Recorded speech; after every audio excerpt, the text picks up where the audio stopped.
obviously we know gentrification is something that's happening in cities across the world, but what was it about looking at it through the eyes of children that really sort of stood out to you as a way to approach this?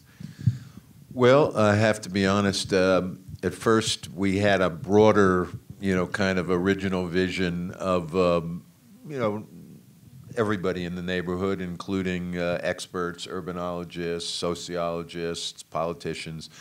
And when I showed Sheila Nevins, who's the legendary HBO head of documentaries, some of the casting, she was so taken by the kids that she said, you don't need any experts, you don't need any adults, do it through the kids' eyes. And I think that was a great call, because it's a fresh perspective. They're not burdened by everything that's come before. This is the challenge their generation faces.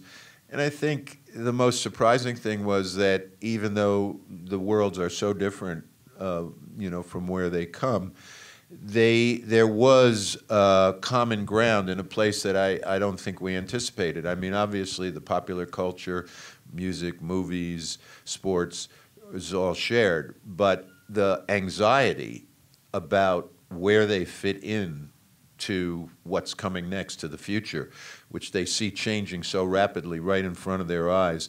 Both sides of the street felt that. The more privileged kids were aware that it's no longer competing with Riverdale and Fieldston. Now they're competing with the Chinese, the Koreans, the Indians, the Russians. And the kids from the projects, are aware that we as a society, the very idea of public housing seems, kind of out of favor. And the commitment to some kind of social safety net, it seems to have lost traction. So they're worried about what's going to happen to their families, their moms, their grandmoms, their aunts and uncles.